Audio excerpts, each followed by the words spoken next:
Sejak berhampiran laut terbuka, laluan terlindung dan perairan dalam, pembangunan Tanjung Manis di peringkat awal hanyalah tertumpu kepada industri perkayuan semata-mata, iaitu sejak 1990. Sehinggalah dapat diakses melalui udara dengan pembukaan lapangan kapal terbang baru di Jerije, di mana pembangunan terus dipelbagaikan kepada Kompleks Pelabuhan Perikanan Laut Dalam pada 2004, kawasan industri pembinaan kapal pada 2007, serta kluster industri minyak sawit dan hub halal Tanjung Manis pada 2009. Melihat kepada perkembangan ekonomi ini, Tanjung Manis kini dijenamakan semula menjadi kawasan T-Mega, langkah strategik untuk pembangunan di P206 Tanjung Manis.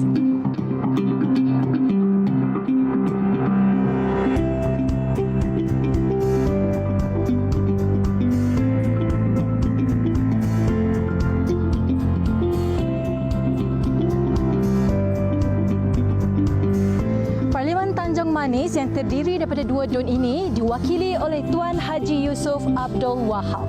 Dan kawasan ini sudah sebati dalam diri beliau yang membesar di Kampung Paloh, Tanjung Manis. Bekas jurutera profesional berketurunan Melanau ini mula menjinakkan diri dalam politik apabila aktif melibatkan diri dalam program anjuran wakil rakyat di kawasan, dan ini banyak mendedahkan beliau kepada keperluan dan permasalahan rakyat yang sebahagian besarnya terdiri daripada Melanau beragama Islam. Tuan Haji Yusof pada PRU 14 merupakan calon muka baru yang berentap 1 lawan 1 dengan Fadilah Sabali, calon amanah menggunakan tiket PKR, juga seorang jurutera, dan menang dengan majoriti 8,674.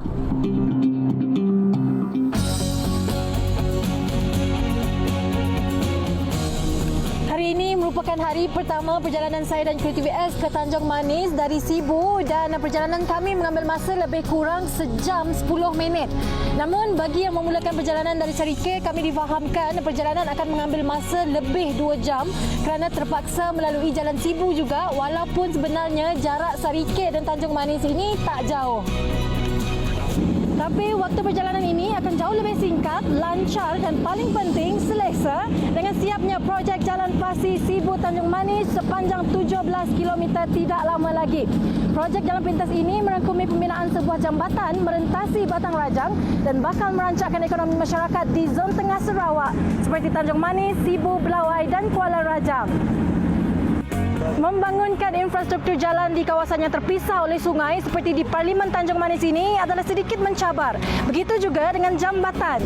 Di Pulau Bruit contohnya, ketika ini Pulau Bruit dihubungkan oleh 2 terminal feri. Pertama yang kami telah naiki ini iaitu feri Batang Paloh. Manakala di sebelah timur pula feri Muara Lasa yang membawa penumpang ke Daro. Menggantikan perkhidmatan feri Batang Paloh ini tak lama lagi ialah jambatan Batang Paloh yang dijangka siap pada suku ketiga tahun 2023. Jambatan sepanjang 1.7 km ini bukan sahaja akan memudahkan perjalanan dan pelbagai urusan penduduk ke bandar berdekatan, tapi juga membawa masuk pembangunan lain ke kawasan. Kerana kami difahamkan, jambatan ini mampu menampung dan membawa masuk paip besar bersaiz 550 mm. Jadi, dengan adanya jambatan ini nanti, bekalan air maupun elektrik dapat disambung terus ke kawasan Pulau Bruit. Manakala bagi yang ingin berurusan dengan pejabat daerah, jabatan kastam, jabatan imigresen, pejabat pos dan banyak lagi perkhidmatan, semuanya di sini.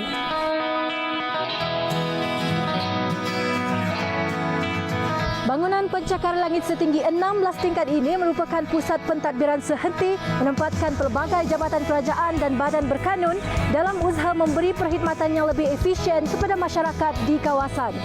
Masyarakat tak perlu lagi berulang-alik ke Mukah, Sibu dan Serike untuk urusan berkaitan kerana banyak perkhidmatan boleh diakses di bawah satu bumbung. Dengan pembangunan kemudahan yang berterusan, kepelbagaian ekonomi yang terus berkembang serta kapasiti menerima industri yang pelbagai, Parlimen Tanjung Manis bersedia melangkah ke hadapan.